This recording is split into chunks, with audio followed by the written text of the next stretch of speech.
Good afternoon, everybody. How are you? Good to see you all. What we have seen transpire in Los Angeles, California in recent days is shameful. Left-wing radicals waving foreign flags viciously attacked ICE and Border Patrol agents as well as Los Angeles police officers. These criminals injured police, threw rocks at police cars and officers, burned vehicles, shut down freeways, and lobbed Molotov cocktails, all because the Trump administration was removing violent criminal illegal aliens from the city. These attacks were aimed not just at law enforcement, but at American culture and society itself. Rioters burned American flags, chanted "Death to ICE," and spray-painted anti-American slogans on buildings. But President Trump will never allow mob rule to prevail in America. The most basic duty of government is to preserve law and order, and this administration embraces that sacred responsibility. Democrats like Governor Gavin Newsom and Mayor Karen Bass shamefully failed to meet their sworn obligations to their citizens. They didn't have the courage to do the right thing and protect law-abiding Californians from rioters. That's why President Trump deployed the National Guard and mobilized Marines to end the chaos and restore law and order. The mob violence is being stomped out. The criminals responsible will be swiftly brought to justice, and the Trump administration's operations to arrest illegal aliens are continuing unabated. When the initial immigration enforcement actions took place on June 6th, Mayor Bass took to social media to say she was deeply angered by what has taken place. Mayor Bass then embarked on one of the most outrageous campaign of lies this country has ever seen from an elected official, blaming President Trump and brave law enforcement officers for the violence. She accused heroic American immigration and customs enforcement officers targeting illegal alien murderers, rapists, and pedophiles of, quote, sowing terror in communities and disrupting basic principles of safety in our city.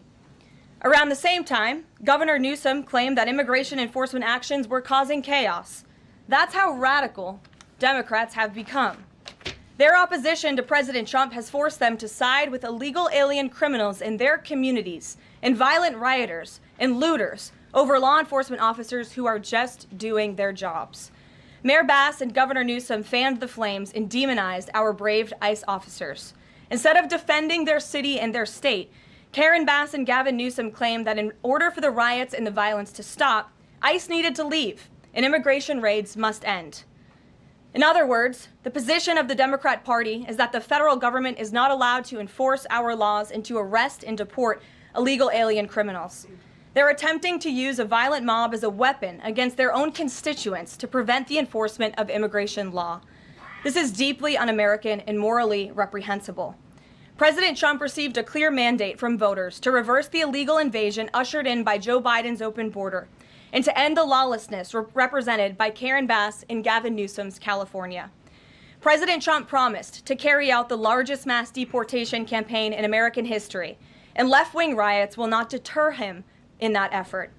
Sanctuary cities and states will no longer be allowed to shield illegal criminals from deportation. Just take a look at some of the illegal monsters who were taken off the streets in Los Angeles in recent days. A Vietnamese national and known gang member with a conviction for second-degree murder. A Mexican national with convictions for child molestation who was armed with a dangerous weapon and had previous arrests for robbery and domestic violence. A Filipino national with convictions of rape, assault, burglary, and theft. A Mexican national convicted of statutory rape, narcotics violations, and hit and run. A Nicaraguan national with convictions for domestic violence and hit and run and a previous arrest for willful cruelty to a child. And an illegal alien from Mexico who was arrested after allegedly throwing a Molotov cocktail at law enforcement officers during the Paramount riots on Saturday. He is now being charged with attempted murder. Law-abiding American citizens do not want these public safety threats living in their communities, no matter what Democrats like Karen Bass and Gavin Newsom may claim. And let this be an unequivocal message to left-wing radicals in other parts of the country who are thinking about copycatting the violence in an effort to stop this administration's mass deportation efforts. You will not succeed. Any lawlessness will only strengthen this president's resolve to defend the majority of Americans who want to live their lives peacefully, free from the fear of violent, criminal, illegal aliens. As President Trump said, order will be maintained and illegal aliens will be expelled from our country. In economic news, the latest Consumer Price Index inflation report came in today below expectations again. Since President Trump took office, inflation has come in below economics expectations every single month. Core inflation held steady and remains at the lowest level since March of 2021. Wage growth remains strong. The average private sector worker is on track to see their real earnings increase by around $1,200 adjusted for inflation. And prices continue to fall for everyday Americans. Energy prices fell from April to May. Gasoline has fallen each month since President Trump took office, down 12% over the past year. And prices for meat, poultry, eggs, and fish are all down from April to May as well. Under President Trump's strong leadership, America is beating Joe Biden's record-high inflation crisis. And once the One Big Beautiful Bill passes, our economy will boom like never before. This bill is the largest tax cut for middle-class Americans in history. The One Big Beautiful Bill gives a 15% tax cut to working Americans and families. We'll see increased take-home pay of $10,000 per year. The One Big Beautiful Bill expands the child tax credit to $2,500 for more than 40 million American families with children. And the One Big Beautiful Bill cuts taxes for overtime workers, saving them nearly $2,000 per year, and ends taxes on tips, saving tipped workers nearly $2,000 per year as well. All of these provisions are broadly popular with an overwhelming support from the American people.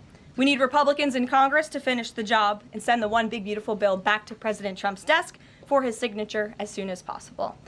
With that, we'll get to questions. I'm sure you have many of them today. Here in our new media seat is Elizabeth Mitchell, the White House correspondent for the Daily Signal, who's not afforded a seat in this room, but today she is. Thank you, Elizabeth. Thank you so much, Karoline. I have two questions, if that's Sure. okay. First, a few Republicans on Capitol Hill are suggesting that President Trump scale back deportations, even as ICE is reportedly gearing up for raids in 5 more Democrat-led areas. Would anything dissuade President Trump, and would he consider sending in Marines if anti-ICE violence occurs in these cities? Well, I think I may have just answered both of your questions with my opening monologue. The Trump administration is going to continue the mass deportation effort that the president promised the American public. Many of you were at those rallies in cities and communities across the country when the president spoke about his commitment to removing violent illegal criminals and anyone who has broken our nation's immigration laws from American communities. And God bless our ICE and Border Patrol who are working hard on that effort. This administration is going to continue that. And it's part of the reason we do need the One Big Beautiful Bill to pass as well, may I add, because the bill provides funding to hire more ICE agents and Border Patrol agents, more personnel on the ground to conduct this important public safety work.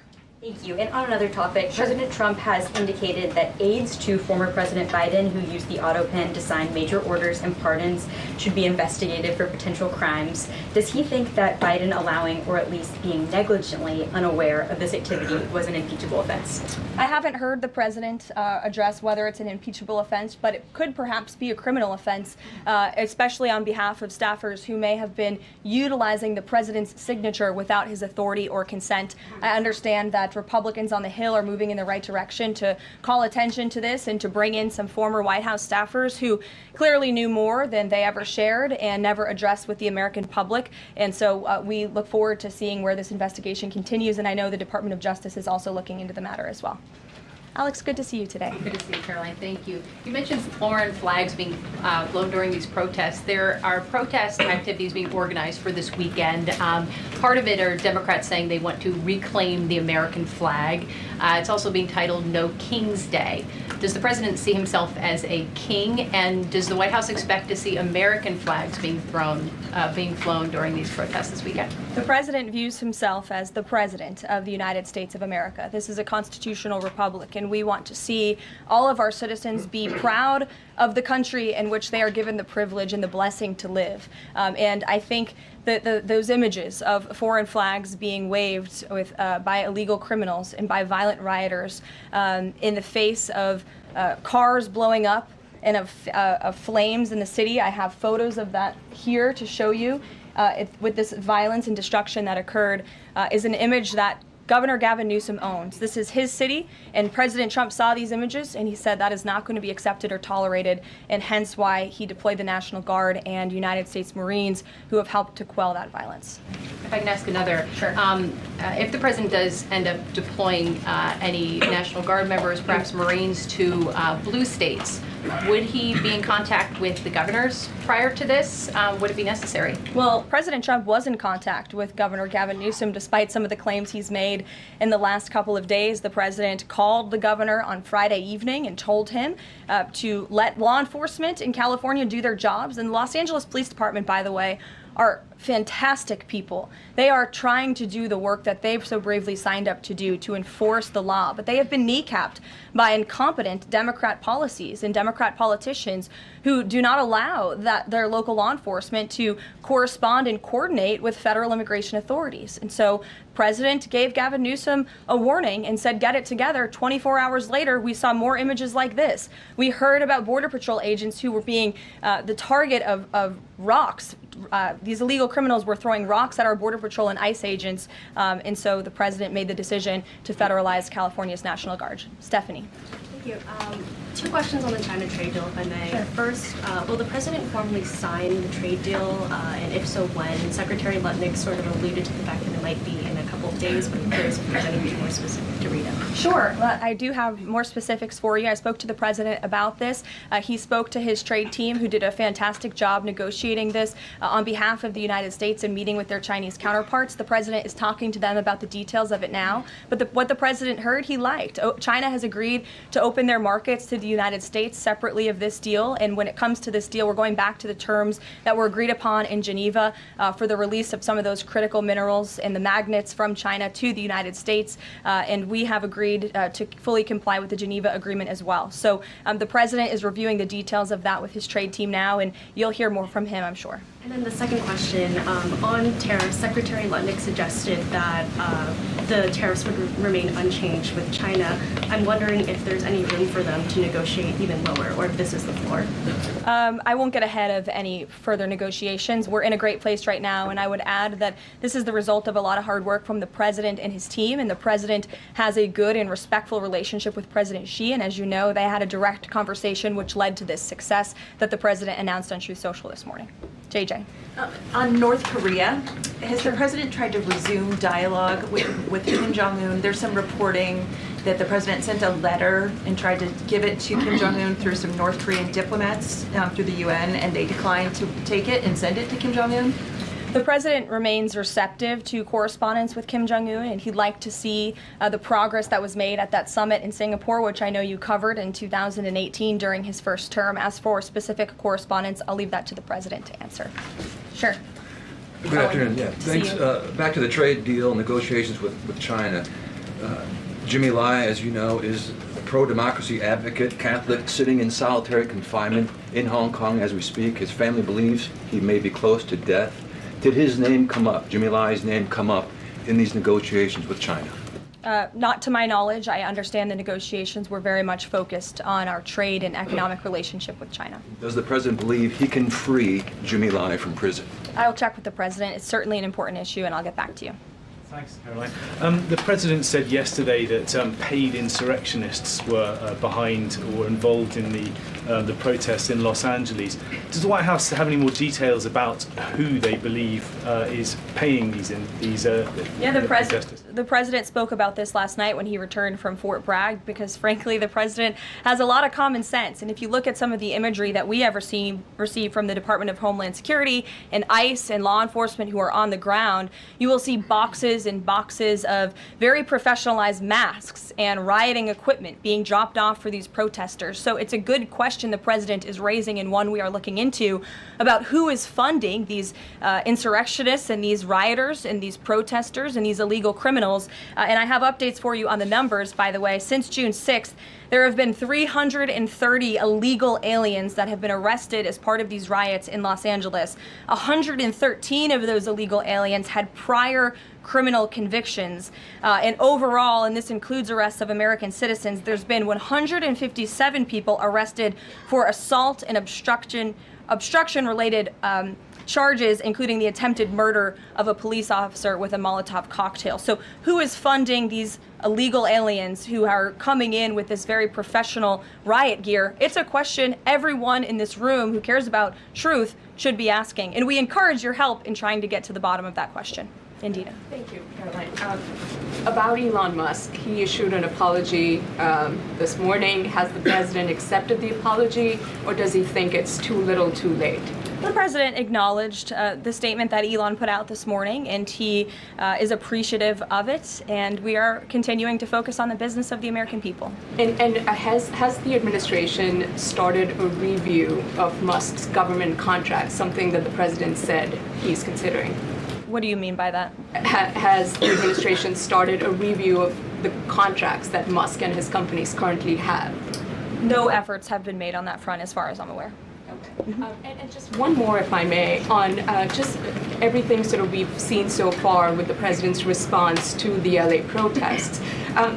There is criticism that seems to suggest that the president responded the way he did because it was a deliberate, calculated attempt to sort of shift focus away from his feud with Musk. How would you respond to that? That the president responded to the LA riots, condemning the violence from Musk. That's an incredibly disingenuous attack. The president saw images of Border Patrol and ICE agents being hailed with rocks and Molotov cocktails. He saw vehicles being burned to the ground with illegal aliens flying foreign flags, and that's what prompted the president to have this response that has clearly worked, because last night in Los Angeles, you didn't see many of those images. And I would add the governor and the mayor need to actually do more. I know Gavin Newsom had a big address to the nation last night. I guess he thought that's what it was for maybe his future political ambitions, but he spoke a lot of words. We haven't seen action. California has been a mess for years because of the incompetence of Gavin Newsom, so the president was responding to that only. Caitlin. Karoline, 2 questions for you. Sure. Over the weekend, Secretary Noem sent a memo to the Pentagon asking Secretary Hegseth to have and direct the military that's on the ground in LA to arrest and detain what she said were lawbreakers. Is the president okay with that? And under what authority would the members of the military be able to arrest people inside the United States? I can't speak for a letter that came from the Department of Homeland Security. I can't speak for the president and what's currently happening on the ground now. And as you know, the president federalized the National Guard under U.S. Code 10, which he has the authority to do.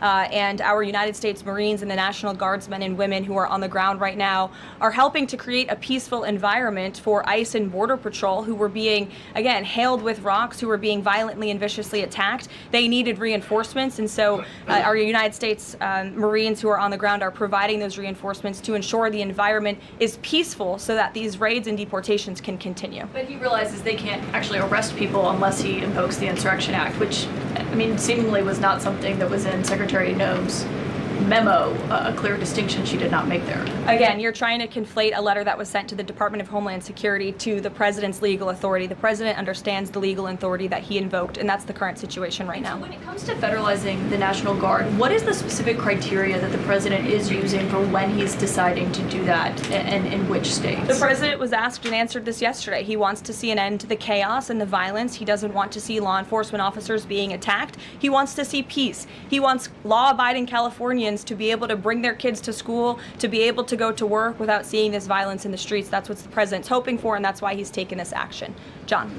Thanks a lot, Caroline. 2 questions on 2 separate topics. One has to do with the military parade taking place here in Washington this weekend. There's a lot of security around the White House complex, around the Capitol complex, even along the tidal basin.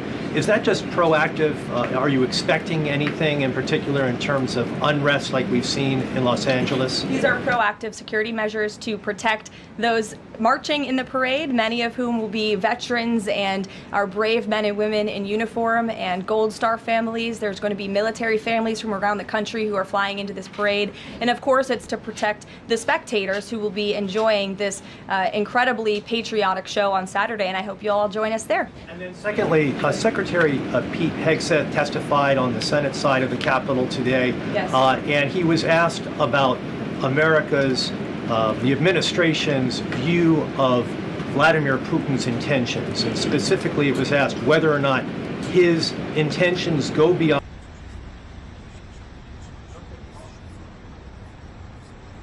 to the chairman of the Joint Chiefs of Staff, General Kane replied that he does believe that his territorial ambitions go beyond Ukraine, but Secretary Hegseth says it's not clear at this point.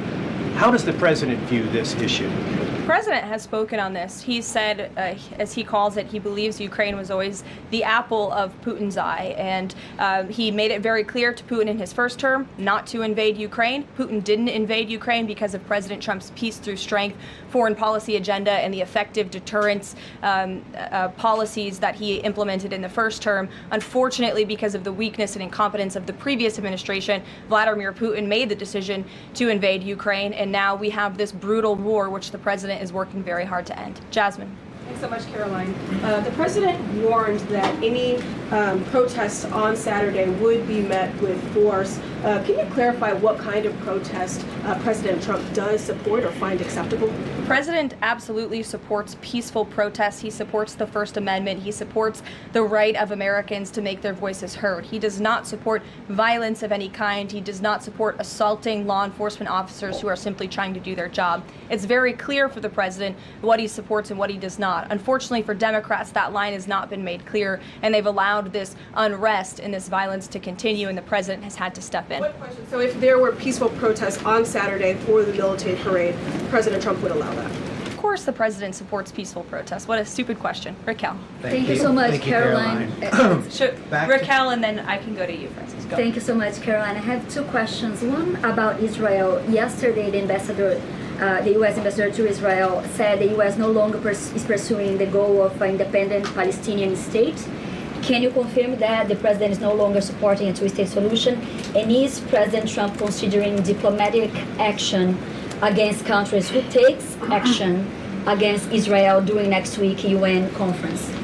Right now, the president views the situation in Israel and Gaza as deeply unfortunate and needing to end. And the president is realistic about the current state of affairs in this region of the world. And that's why the president has said the number one focus and priority of the administration is to release all of the hostages from Gaza and to end this conflict as soon as possible. The administration is still pushing very hard for the release of all the hostages. And as for what happens next, clearly Gaza is an uninhabitable place. It needs to be rebuilt with the help of our Arab partners, and the president wants to see that happen as well. Take a couple more. One on the G7 engagement. President Trump is traveling there on Sunday.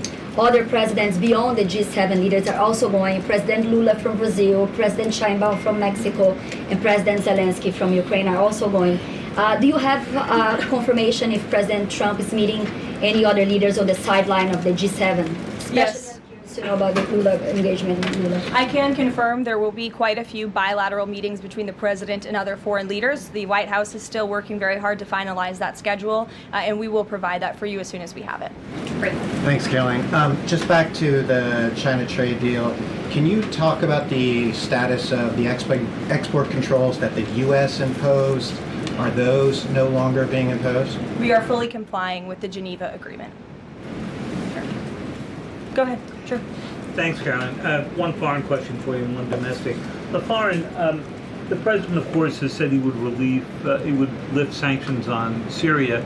Is there an executive order coming along soon to go do that? And is the president planning to try to get involved in any kind of a peace agreement between Israel and Syria that would disengage those two? To the best of my knowledge, the Treasury Department took action after the president made that announcement in Saudi Arabia. Okay. And then on the domestic side, you were just asked about the First Amendment rights issues. In the president's comments yesterday, though, he just said protesters would be strongly dealt with. In your list before, you referred to insurrectionists, rioters, and protesters together. Obviously, they're quite different from your earlier answer. I'm struck by the fact that the president has not at any point said the most important thing here is to protect the First Amendment rights of peaceful protesters. So I'm wondering, where in his hierarchy of interests does he place that? Is the First Amendment protection the most important? Is stopping violence most important? Why is he not out saying all peaceful protesters will be protected? I think two things can be important at the same time. And the president, as I just answered, supports the right of Americans to peacefully protest. He supports the First Amendment. But that is not the majority of the behavior that we have seen taking place in Los Angeles. We have seen mobs of violent rioters and agitators assaulting law enforcement officers, assaulting our federal immigration authorities. And we have seen, as I said, this goes back to what this administration is trying to do and accomplish, and that's enforcing law and order in our nation's communities. And it's removing public safety threats from communities in Los Angeles. You're saying the majority have not been peaceful, the majority have been violent. I just read for you the arrest numbers. We've arrested nearly 400 illegal aliens alone, just illegal aliens who have been arrested in these riots since June 6th, since they began. Thousands of people on the streets. Yeah, and we've had hundreds of people who have assaulted law enforcement officers. Are you saying that that's that's appropriate behavior? No, Are you no, I'm saying not that saying the that at president all. I'm shouldn't just take trying to action? figure out- The Democrat governor and the Democrat mayor of Los Angeles have failed their citizens. And the majority of Americans, the majority of Californians, do not want to see law enforcement officers being assaulted in the streets. And thankfully, the president took action and stepped in to protect our federal law enforcement agents, to protect federal buildings, to protect the federal mission of deporting illegal criminals off of our streets. And that mission will continue every day as far as we're concerned. Thank you, guys. Thank you, Caroline.